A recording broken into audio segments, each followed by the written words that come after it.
Et je salue tous les bien-aimés qui nous regardent par le biais des réseaux sociaux. Que le Seigneur vous bénisse. Alors je crois que quelqu'un qui est sage cet après-midi va prendre des notes pour recevoir pleinement ce message. Alléluia. Alors on va sans plus tarder rentrer directement dans la parole. Et nous allons dans le livre de Ésaïe au chapitre 5. Et nous lisons à partir du verset 1 jusqu'au verset 7. Ésaïe chapitre 5.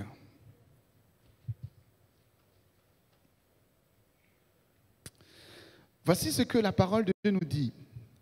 Je chanterai à mon bien-aimé le cantique de mon bien-aimé sur sa vigne. Mon bien-aimé avait une vigne sur un coteau fertile. Il en remua le sol, ôta les pierres et y mit un plan délicieux. Il bâtit une tour au milieu d'elle et il y creusa aussi une cuve. Puis il espéra qu'elle produirait de bons raisins, mais elle en a produit de mauvais. Maintenant ce que je vais faire à ma vigne. J'en arracherai la haie pour qu'elle soit broutée. J'en abattrai la clôture pour qu'elle soit foulée aux pieds. Je la réduirai en ruine. Elle ne sera plus taillée ni cultivée. Les ronces et les épines y croîtront et je donnerai mes ordres aux nuées afin qu'elles ne laissent plus tomber la pluie sur elles. La vigne de l'Éternel des armées, c'est la maison d'Israël et les hommes de Juda, c'est le plan qu'il chérissait. Il avait espéré de la droiture et voici du sang versé, de la justice et voici des cris de détresse. Amen. Alors le titre que je donne à ce message, c'est « Soyez féconds et portons du fruit ». Ce passage que Ésaïe nous révèle nous fait comprendre des choses importantes. Nous reprenons ce passage. Il y a au fait une personne, donc un vigneron, qui a planté une vigne. Et au sein de cette vigne, il y a donc effectivement, a priori, normalement, s'il plante une vigne, eh bien donc des raisins qui doivent être visibles au sein de cette vigne. Et donc, lorsque le serviteur arrive, il constate ce qui se passe dans la vigne. Il voit qu'il y a des ceps, il y a des sarments, la vigne est belle, la terre a été travaillée, mais la problématique, c'est qu'il n'y a pas de raisins mûrs. Il n'y a pas de beaux raisins. Au contraire, sur cette vigne, il voit de mauvais fruits. Des raisins qui sont pourris. Des raisins qui ne peuvent pas être utilisés parce qu'ils ne ressemblent pas à ce à quoi ils doivent ressembler. Et là, donc, le vigneron s'indigne et il dit, mais pourquoi, en fait, cette vigne est comme ça? Pourquoi? Pourtant, j'ai tout fait. J'ai retourné la terre. J'ai travaillé les ceps. J'ai coupé des parties de sarment pour que, eh bien, en fait, les raisins puissent être visibles. Pourquoi cette vigne ne porte pas de fruits? Alors, on aura la réponse cet après-midi. Je crois que lorsque le Seigneur choisit un peuple, il ne l'appelle pas en vain. Et depuis plusieurs semaines, nous sommes sur ce verset fort qui est dans Genèse 1, 22. Et je le reprends. Dieu, donc c'est quand Dieu créa les hommes, l'homme et la femme, il dit Dieu les bénit en disant « Soyez féconds, multipliez et remplissez les eaux des mers et que les oiseaux multiplient sur la terre. » Voyez que Dieu, lorsqu'il décide de créer, lorsqu'il décide d'emmener la vie, il a un objectif. Il a ce qu'on appelle l'intention originelle, le projet de Dieu, la volonté parfaite de Dieu. Et nous le disions, la pensée de Dieu, c'est que toi, mets ton prénom ici. La volonté de Dieu, c'est que toi, tu sois fécond. C'est que toi, tu domines. C'est que toi, tu multiplies. C'est que toi, tu puisses assujettir. Ça, c'est la volonté de Dieu. C'est le plan parfait de Dieu. Comme lorsque le vigneron va semer le fruit de la vigne, son objectif, c'est que du coup, les fruits puissent jaillir, puissent être visibles. Pourquoi? Il ne veut pas des fruits pour des fruits. Il prend ses fruits pour pouvoir atteindre un objectif. Peut-être faire du vin, peut-être faire du jus de raisin ou toute chose. Donc, c'est-à-dire que la volonté parfaite du vigneron, il la poursuit à mesure du temps. Alors il va mettre un dispositif en place pour que cette volonté se manifeste. Donc quand Dieu dit qu'il veut que tu sois béni, quand Dieu dit qu'il veut que tu sois fécond, quand Dieu dit qu'il veut que tu puisses dominer, c'est qu'il a investi en toi les moyens de le faire. Il a placé au-dedans de toi les moyens de dominer, les moyens d'être fécond, les moyens d'assujettir. Alors comment est-ce que Dieu fait? Eh bien, c'est comme le vigneron. Lorsqu'il arrive effectivement sur sa terre, qu'est-ce qu'il commence à faire? Il sème. Il prend des graines. Et s'il aime le jus de raisin, il ne va pas planter ici un manguier. Il ne va pas planter ici un pommier. Il veut des raisins. Donc sur ce champ, sur ce territoire, il décide de placer une semence de vigne pour que ce soit des raisins qui puissent sortir. Donc imaginez-vous, on n'est pas trop dans l'agriculture ici, mais on est quand même dans le Champagne, donc on y est. Imagine-toi que toi, tu plantes un terrain, tu crées une terre, tu laboures la terre et tu prends des semences de mangue. Et au bout d'un moment, quand tu arrives sur le terrain, ce ne sont pas des mangues, mais ce sont des pommes. Il y a problème. La semence que tu as investie dans la terre doit produire le résultat de cette semence. La graine de mangue, si c'est celle-là que tu sèmes, doit produire un manguier. La graine de raisin, si c'est celle-là que tu sèmes, doit produire des raisins. La graine d'orange, si c'est celle-là que tu sèmes, doit produire des oranges. Mais il y a problème lorsque tu sèmes une graine de raisin et que tu retrouves des mangues, ou bien tu retrouves des raisins qui ne sont pas comestibles, qu'on ne peut pas manger. C'est là tout le plan de Dieu pour nous cet après-midi. D'être conforme à la semence. D'être conforme à la semence. Ça veut dire que si Dieu veut des serviteurs de Dieu dans cette génération, il va placer ici à Reims, au centre du réveil chrétien, une semence de serviteurs afin que le résultat de cette semence produise un serviteur de Dieu. Si Dieu veut de la louange, il va semer une semence de louange pour qu'au sortir de là, il récolte un résultat de la louange. Pour que Dieu puisse récolter une année de puissance, fine la phrase. Pour que Dieu puisse récolter une année de gloire, pour que Dieu puisse récolter une année de prospérité, qu'est-ce qu'il fait? Il place la semence qui correspond dans le cœur de l'individu. 2024 est là, pour toi et pour moi. Et le dispositif dans lequel le Seigneur nous met nous emmène à réaliser que, comme Dieu dit qu'il a créé l'homme à son image, je veux paraphraser cette chose-là pour dire que Dieu crée l'homme à l'image de la parole qu'il donne. Je vais essayer d'être clair. Dieu crée l'homme à l'image de la semence qu'il investit. Comment dire? Les chiens ne font pas des chats. Oh, c'est bizarre qu'un chien... Non, ça n'existe même pas. Même dans les films bizarres, ça ne peut pas exister. Ça veut dire que la semence de l'animal va produire le résultat qui correspond à cet animal.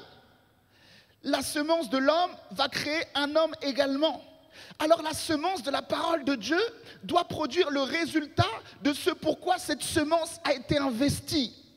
Et donc, pour aujourd'hui, pour que nous puissions saisir ce message, pour que toi et moi, pour que nous soyons féconds en 2024, pour que nous soyons puissants, pour que nous puissions assujettir, pour que nous puissions dominer, nous devons saisir la puissance de la semence, la puissance de la parole, la puissance de la révélation, la puissance de l'instruction que Dieu nous a donnée. La puissance de la semence qui doit produire un résultat. Alors quand on sème, quand le vigneron va pour semer, eh bien effectivement, au sortir de là, avant de récolter, il y a 3 possibilités. Et malheureusement, les trois possibilités-là sont présentes cet après-midi. Une fois que tu as semé, soit la personne ou bien la terre ne va peut-être pas produire de fruits. Peut-être que cette terre va produire un mauvais fruit. Ou peut-être que cette terre va produire un bon fruit, à 30, à 60, à 100. Mais ce qui est sûr, c'est que lorsque on sème quelque chose, on veut récolter le résultat de la semence. Mais malheureusement, les choses de la vie font que malgré ce que la semence soit plantée, on ne récolte pas toujours le fruit.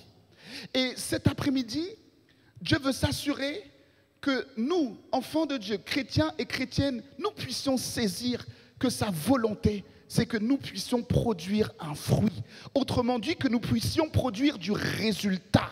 Que lorsque Dieu nous parle, il attend à ce que quelqu'un puisse répondre, que quelqu'un puisse pratiquer la parole que Dieu lui envoie pour que le résultat de cette semence soit visible aux yeux de tous. Comment est-ce que la vie de quelqu'un peut changer? C'est à partir du moment où tu acceptes la puissance de la semence. Le Seigneur dira que la foi vient de ce que l'on entend. Et ce que l'on entend vient d'où? De la parole de Dieu. Alors ça veut dire que la parole, l'instruction de Dieu, la parole que Dieu lui-même a inspirée a la capacité de susciter la foi. La parole que tu reçois a la capacité d'emmener une guérison. La parole que tu reçois a la capacité de renverser le royaume des ténèbres. La parole que tu reçois a la capacité de changer une situation totalement. Quelqu'un qui est au chômage, qui reçoit une parole en une seconde, en une minute, en un instant, il peut passer d'une situation de chômage à une situation de réussite professionnelle. Juste par la puissance d'une semence. La puissance d'une semence a la capacité d'emmener un mort à ressusciter. La puissance de la semence a la capacité d'aller dans le tombeau de Lazare et dire Lazare sort. La puissance de la semence va emmener la vie parce qu'il y a la vie dans cette parole. Dieu veut s'assurer que la semence que tu reçois produise un résultat. Rappelez-vous, on n'a pas le temps de le lire, la parabole des talents. Matthieu 25, la parabole des talents. Il est écrit que un roi vient à Reims. Il décide de venir. Et qu'est-ce qu'il fait? Il confie des talents. Il confie des compétences. Il confie des habiletés à chacun d'entre nous. Et il est écrit que certains reçoivent 10, certains reçoivent 5 et certains reçoivent 1. Mais ce n'est pas que ce Dieu-là est injuste, c'est juste qu'il donne en fonction de la capacité de chacun à créer un résultat sur la base de ce qu'il reçoit. Alors celui qui reçoit 10 a une responsabilité qui est grande. Celui qui reçoit 10 talents, qui reçoit des compétences et des habiletés, Dieu veut s'assurer que chaque talent produise quelque chose. Chaque compétence produise quelque chose. Celui qui reçoit 10, et dans cette parabole, la Bible nous dit qu'il a doublé ses talents et ces 10-là sont arrivés à 20. Il a multiplié par 2. On est dans la parole multipliée. Celui qui avait 5 talents, lui aussi a compris que l'objectif de sa vie, c'était de produire le résultat en fonction de ce qu'il reçoit du roi. Et ces 5 talents ont produit 10. Et celui qui avait reçu 1 talent, il a pris ce talent, il est parti creuser un trou dans la terre, il est parti déposer ce talent et revenir en disant je le laisse là pour que lorsque le roi va revenir, lorsqu'il me demandera ce talent, je vais lui donner. Mais à la fin de cette histoire, celui qui avait 10 talents et qui a multiplié par 2, il est venu et le roi a dit effectivement bon et fidèle serviteur, entre dans la joie de ton maître. Ça veut dire que tu as été productif, tu as multiplié, tu t'es développé, tu as réussi la mission, entre dans la joie de ton maître. Celui qui en avait reçu 5, il ne va pas se dire mais moi pourquoi j'en ai pas reçu autant que l'autre?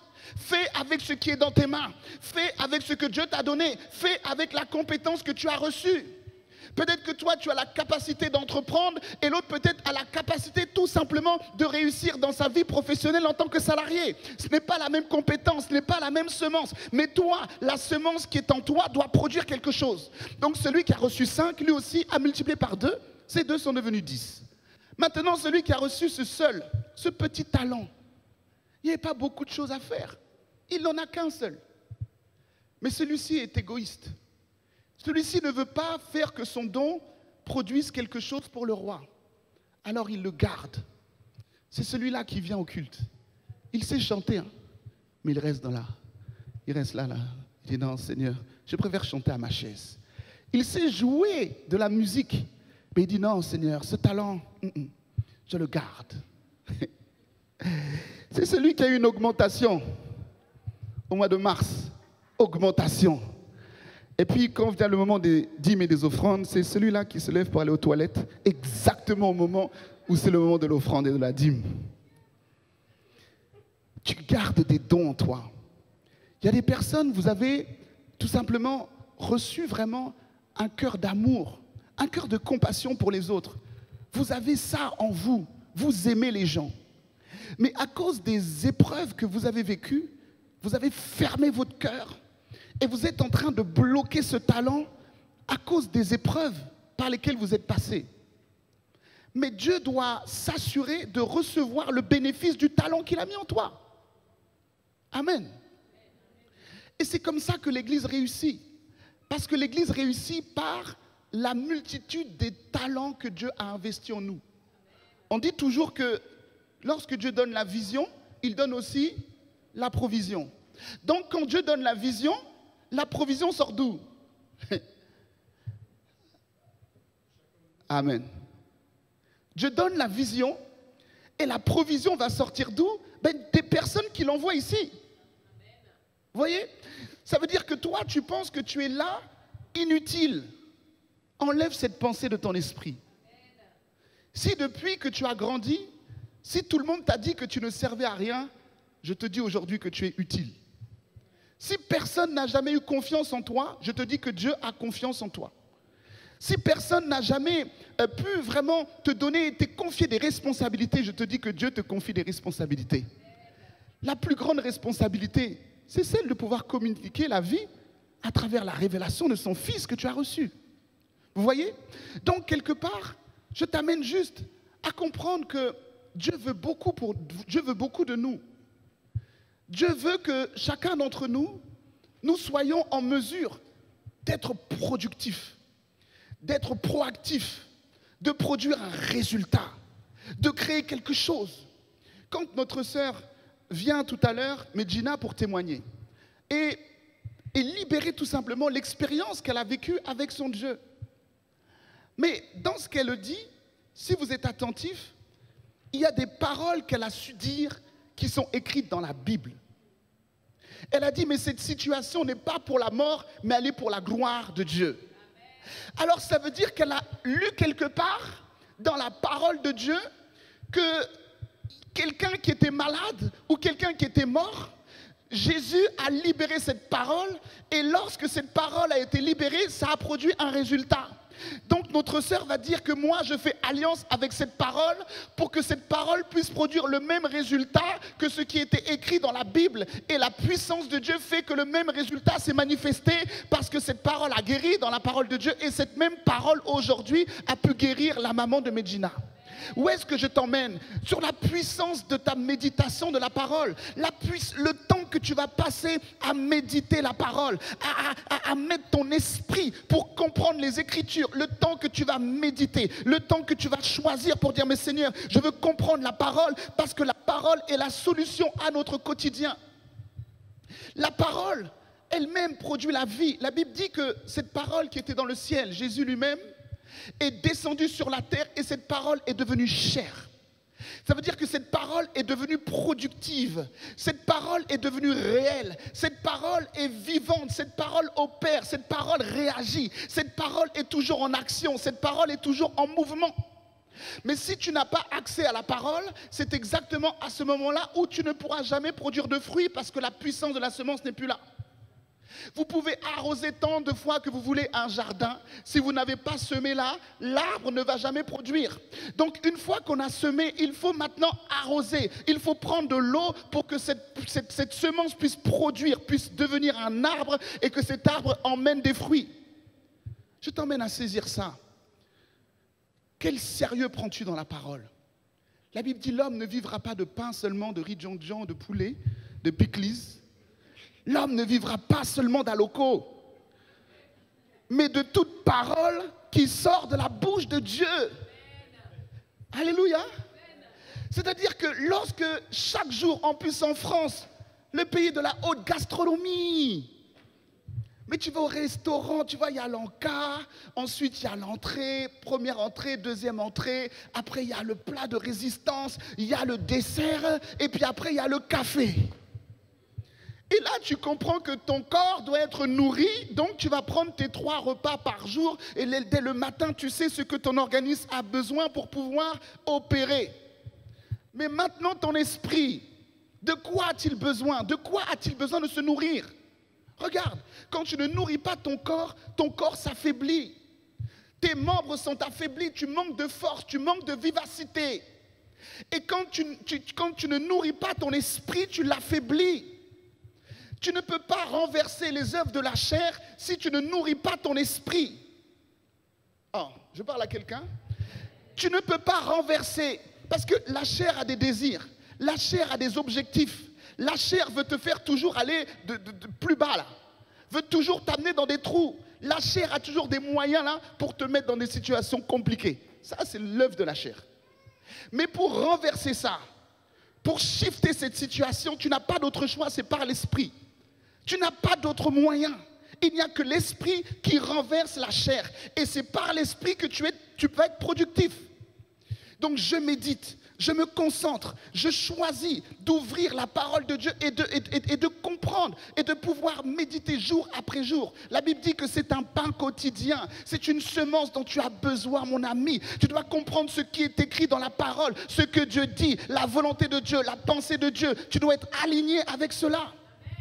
Et souvent, tu peux tourner en rond et te dire, mais quelle est ma solution? Par où je dois passer? Mais comme tu ne médites pas la parole, tu ne reçois pas la parole de Dieu. En plus, c'est simple. La Bible, c'est la parole de Dieu. Tu veux que Dieu te parle? Ouvre la parole. C'est simple. Mais si nous ne faisons pas cet effort, mes amis, on va toujours rester là à subir notre vie. Quand Dieu nous rappelle ces choses cet après-midi, ce n'est pas pour nous condamner, ce n'est pas pour nous pointer, mais c'est pour nous booster, c'est pour nous réveiller, c'est pour nous dire, mais il y a tellement de semences qui ont été libérées sur ta vie, où est-ce que tu en es? Il y a tellement de prophéties libérées sur ta vie, où est-ce que tu en es?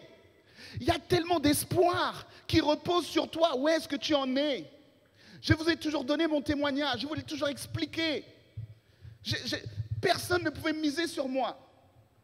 J'étais le genre de semence qui tu peux... Non, là je peux semer d'autres terres, sur d'autres terres, mais cette semence-là, je ne peux pas l'utiliser. Mais je vous dis, et Dieu va shifter la chose. Dieu va transformer la chose. Alléluia.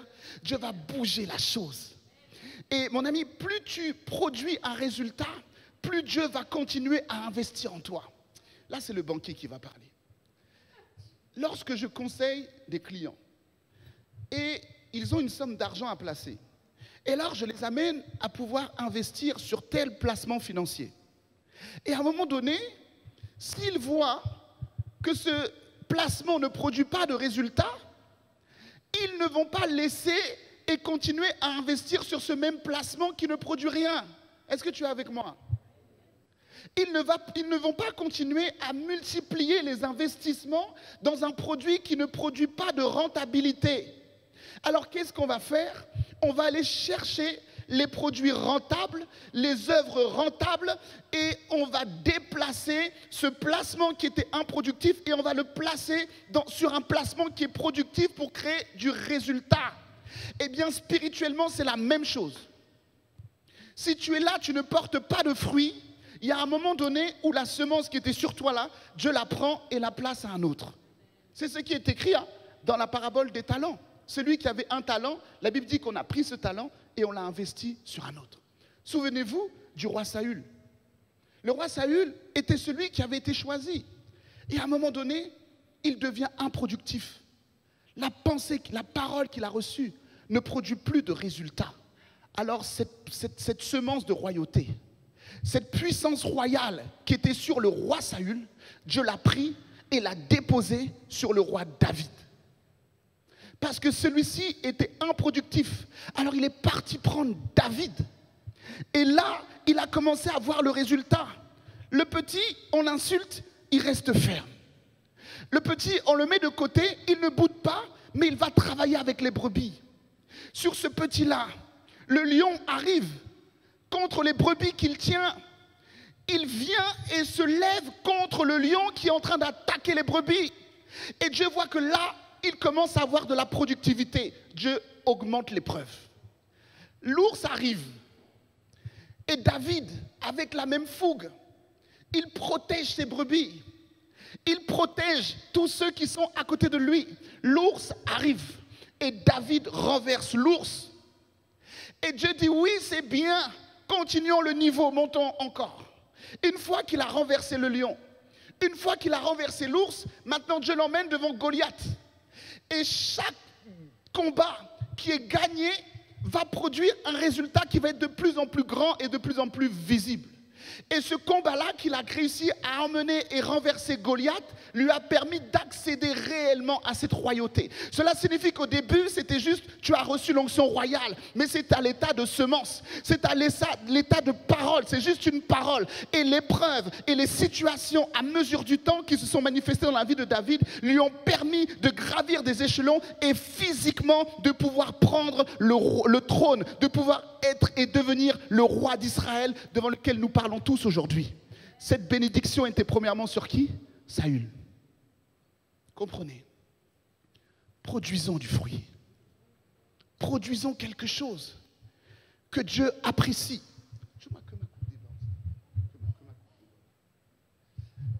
Ce résultat, mes frères et sœurs, Dieu le veut pour chacun d'entre nous. Alors, tu vas tout simplement méditer et réfléchir à toutes les semences que tu reçois. Et vérifie, est-ce que ces semences produisent quelque chose? La Bible dit, Christ est le vrai cep. Et nous sommes les sarments. Et sans lui, nous ne pouvons rien faire. Il dit pour produire du fruit, c'est une association de deux choses. Pour produire du résultat, Jean 15, on n'a pas le temps de le lire.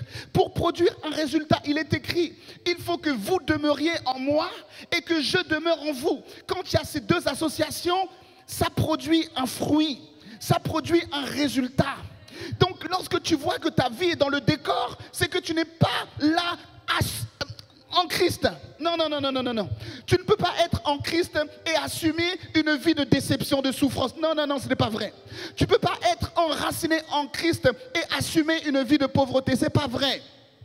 Tu ne peux pas demeurer en Christ et vivre toujours dans le décor en étant toujours éloigné, toujours les mêmes situations, les mêmes difficultés. Ce n'est pas possible. Il y a quelque chose qui gêne, il y a quelque chose qui ne va pas. Ouvre tes yeux. Révolte-toi contre ta vie. Révolte-toi contre tout ce qui n'est pas dans la volonté de Dieu. Révolte-toi sur la position dans laquelle tu es, qui n'est pas là où Dieu t'attend. Si tu n'es pas fécond, révolte-toi. Si tu ne domines pas, révolte-toi. Si tu n'assujettis pas, révolte-toi.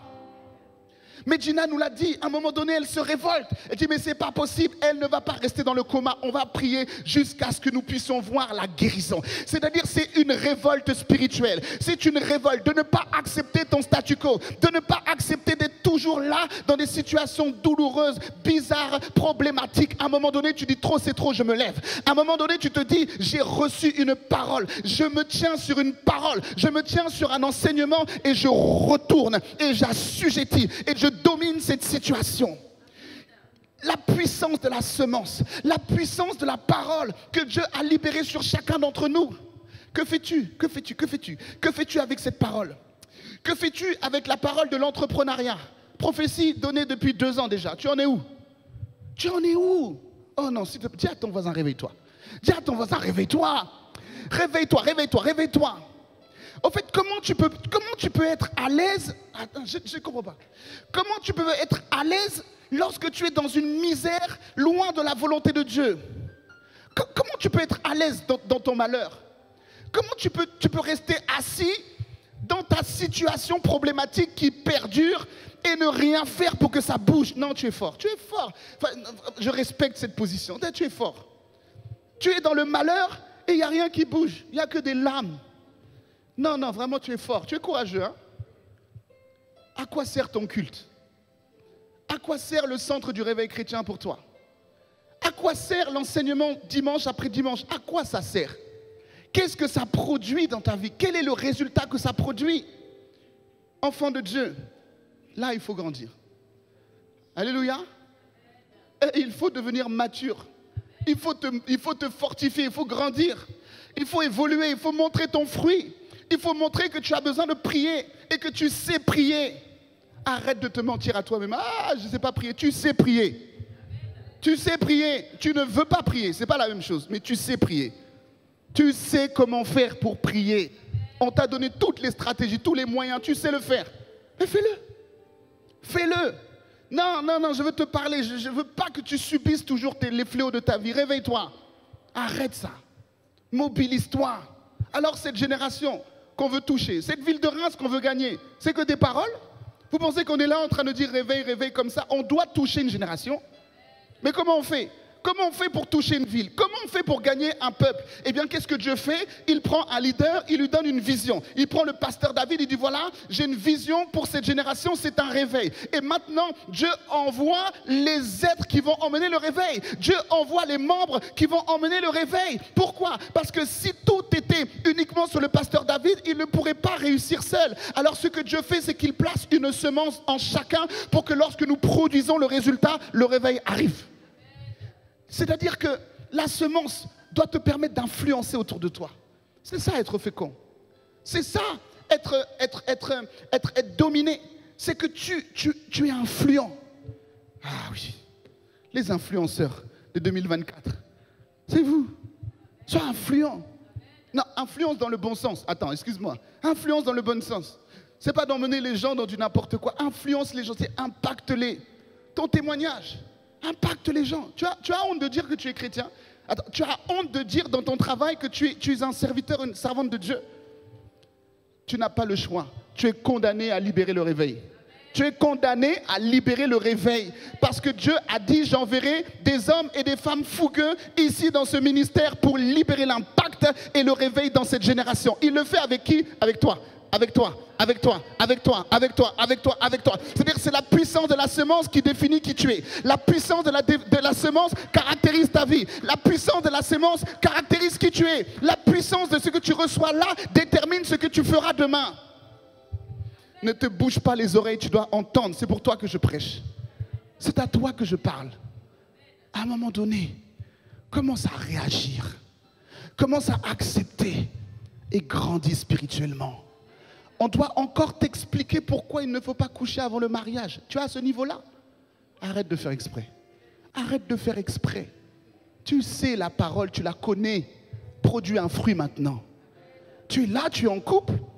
Et ça se passe bien avec ton chéri. Ben alors c'est quoi le problème? Allez devant le maire. Régularise ta situation. Ça coûte combien devant le maire? 0. C'est ta fête qui coûte. Mais va devant le maire, régularise ta situation. Vous voyez? C'est ça de porter du fruit, c'est d'être un chrétien. Vous voyez, moi des fois j'ai peur de Dieu. Je me dis, mais Seigneur, je veux tout faire pour être en harmonie avec ta pensée, afin que tu ne me décales pas, afin que ta main soit toujours sur moi. Parce que je suis conscient que si la main de Dieu s'enlève de ma vie, je suis perdu. Je n'ai plus rien. Il n'y a plus rien de bon en moi. Il n'y a rien. Donc je veille à rester dans la parole de Dieu pour que la main de Dieu m'accompagne toujours, pour que la présence de Dieu soit toujours avec moi. Je fais l'effort de marcher dans l'instruction de Dieu en étant aligné avec ce qu'il dit. C'est toi aussi, c'est ton choix. Fais-le, s'il te plaît. Prends cette décision ce soir. Et tu vas progresser. Et tu vas monter. Une fois que tu as été baptisé dans l'eau, il y a d'autres choses à saisir. Continue à porter du fruit. Maintenant, tu vas chercher le baptême du Saint-Esprit. Le parler en langue. Là où tout le monde parle à côté de toi, tu dis, ah, c'est bizarre, c'est biblique. C'est biblique, 1 Corinthiens 14. La parole de Dieu est vraie. Donc cherche ces choses. Dis, mais attends. Comment ça se fait qu'une sœur qui est avec nous comme ça, qui nous accueille chaque dimanche, elle est là, elle prend autorité et elle emmène la guérison dans la vie de sa maman. Mais toi aussi, tu peux le faire. Qu'est-ce qu'elle a fait de différent? La parole et la foi produisent un résultat. Alléluia. Il n'y a pas besoin que tu attendes qu'on verse de l'huile sur toi, bishop, on te consacre dans le ministère apostolique et que là, une fois que l'huile est sur toi, c'est maintenant que tu peux prier pour les malades. teste l'onction qui est sur toi. Amen. C'est comme ça que moi je suis rentré dans le ministère. Je dis, ah, j'ai entendu une prophétie que Dieu m'avait dit qu'il a mis sur moi une onction de guérison. Et bien à un moment donné, je cherchais des malades. Je dis, je cherche des malades, je veux prier pour des malades. Et Dieu a commencé à répondre. Oui, c'est là que j'ai commencé à voir les miracles. Il faut que tu montes, mon ami. Réveille-toi, réveille-toi, réveille-toi. Il faut que tu progresses. Un jour, je me rappelle, je terminerai sur ça. On était partis aux Antilles. Je crois qu'il y avait Pasteur Cédric et P.A. Erika aussi avec nous. Et puis ce jour-là, on va au fait pour faire une conférence de jeunes, je crois. Ça, c'était une conférence de jeunes. Et puis quand on arrive là, il y avait une première session, je crois que c'était le vendredi soir. Donc on est là avec mon épouse dans la chambre d'hôtel. Et puis l'évangéliste Samuel, qui était là, que vous avez vu la dernière fois, lui, il nous appelle. Et nous dit, ah Ève, c'est chaud. Parce que là, il y a une tempête qui a annoncé là sur Fort-de-France. Donc là, la première journée, là, on ne peut pas la faire. On annule le programme. Et on commence à réfléchir. On discute, je dis, mais attends, non, on ne peut pas annuler ce programme-là. Et donc, lui explique les choses météorologiquement. Ça veut dire que la météo dit que la tempête arrive et que du coup, eux-mêmes, ils savent, ils sont sur l'île, ils savent que du coup, c'est problématique. Les gens vont être bloqués, les routes peuvent être bloquées, tout ça, bon bref. Et puis donc, on se parle et on dit non, on ne peut pas lâcher le programme comme ça, même si on le fait par Zoom. C'est pas efficace au fait. C'est-à-dire que nous, on fait autant de kilomètres là pour faire par Zoom. Mais on pouvait rester en France, là, à Paris, et puis faire ça en distanciel. Et on dit non, on va prier. Donc on a commencé à se connecter, on a appelé les responsables d'équipe et tout ça, et on a commencé à investir dans la prière. On a prié, on a prié, on a prié, on a prié. On dit, Seigneur, maintenant que ta volonté se fasse. Quand on finit de prier, donc on acte qu'on va faire le programme. Et je peux vous dire que ce programme s'est tenu. Et quand la tempête est arrivée, au moment où elle a commencé à opérer au niveau des villes à côté, et au moment d'arriver sur Fort-de-France, la tempête est déviée. On ne sait pas comment, on ne sait pas pourquoi, mais la tempête n'a pas touché Fort-de-France alors que cela était prévu. Alors j'ai commencé à dire, ah Seigneur, tu fais des choses quand même.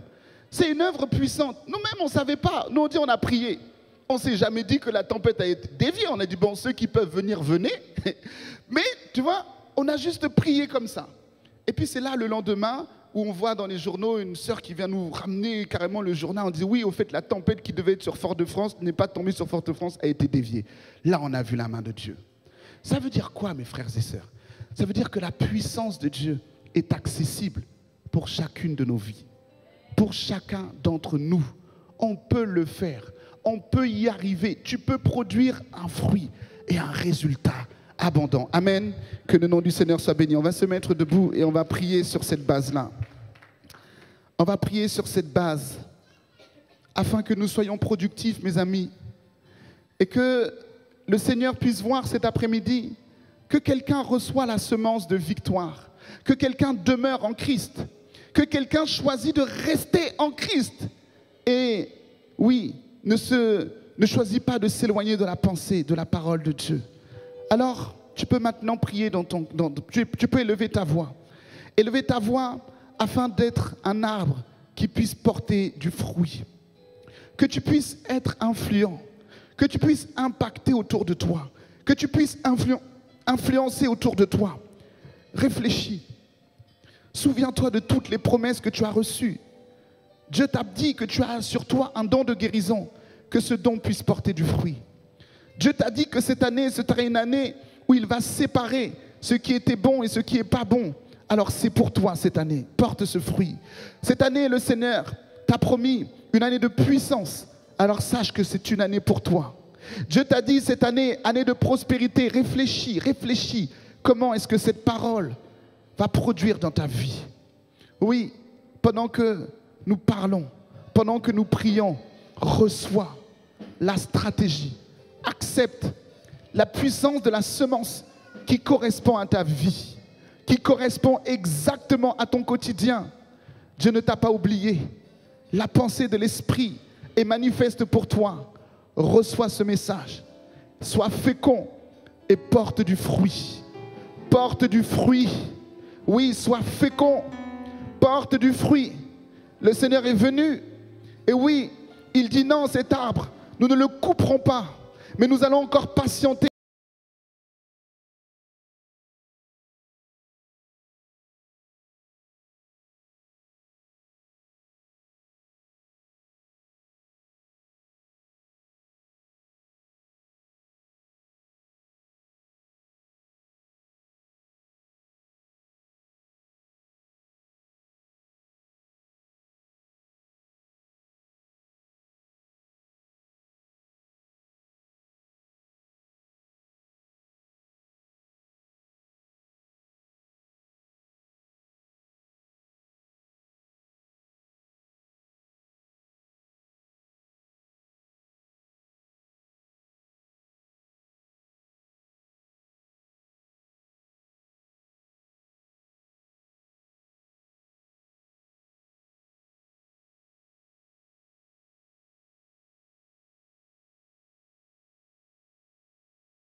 Que la coupe du ministère puisse déborder. Éternel, tu as trouvé au milieu de nous, Seigneur mon Dieu, des serviteurs, des servantes. Tu as trouvé au milieu de nous, Seigneur, une jeunesse pour faire la différence. Tu as trouvé au milieu de nous des frères, des hommes, des femmes, des personnes qui vont marquer ce temps selon la parole de Dieu qui déclare que cette génération attend avec un ardent désir la révélation des fils et des filles de Dieu. Recevez cette pensée, recevez cette parole, recevez maintenant ce relèvement, recevez cette puissance qui vous relève. Recevez cette parole qui vous rétablit dans la volonté parfaite de Dieu. Soyez alignés avec votre vocation. Soyez alignés avec les desseins de l'Éternel pour vous. Levez la tête, relevez la tête et produisez de nouveau un effort. Je déclare sur ta vie que les vieilles outres maintenant même sont dispersées et le vin devient nouveau dans ta vie. La restauration est là. Tu reçois le zèle de la prière, le zèle pour méditer la parole de Dieu, afin d'entendre et de saisir cette parole abondante,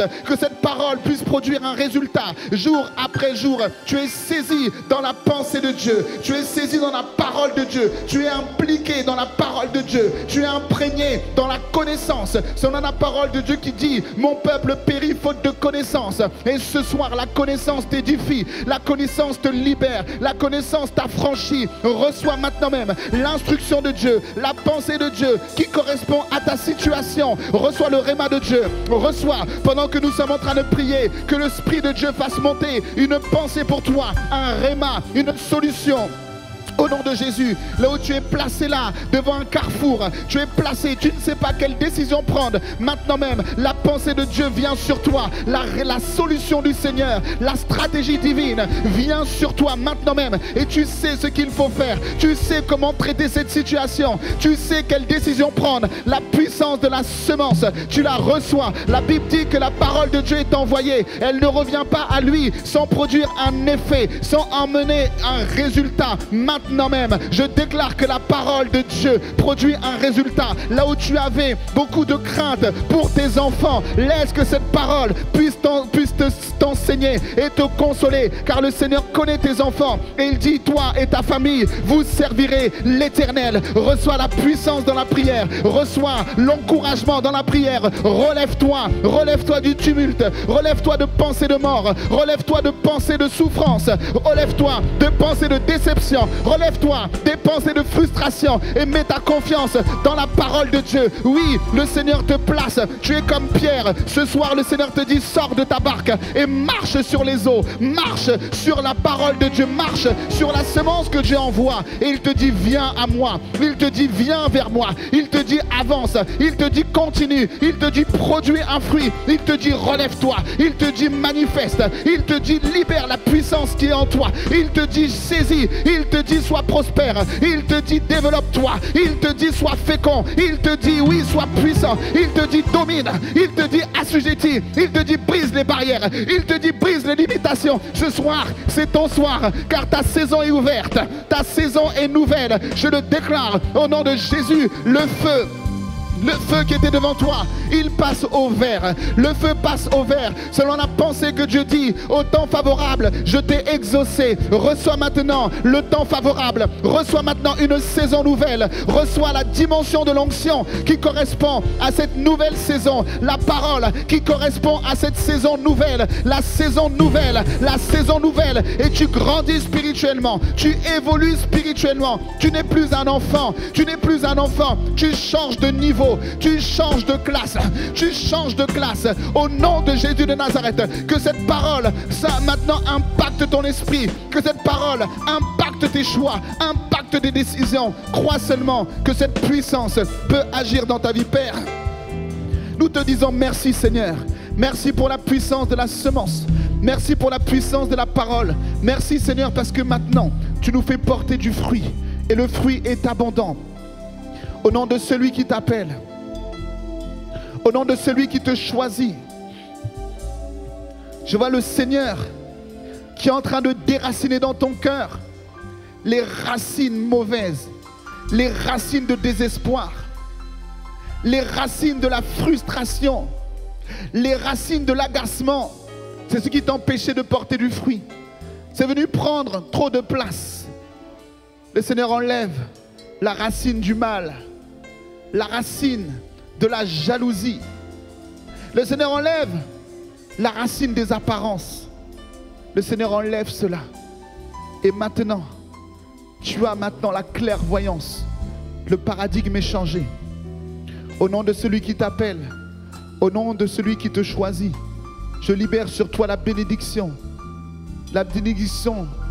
de la première et de l'arrière-saison. Reçois cette grâce sur ta vie. Que la pluie du Seigneur coule sur toi en abondance. Et que maintenant, ton fruit soit évident. Au nom de Jésus, Amen. Acclamons notre Seigneur, notre Dieu.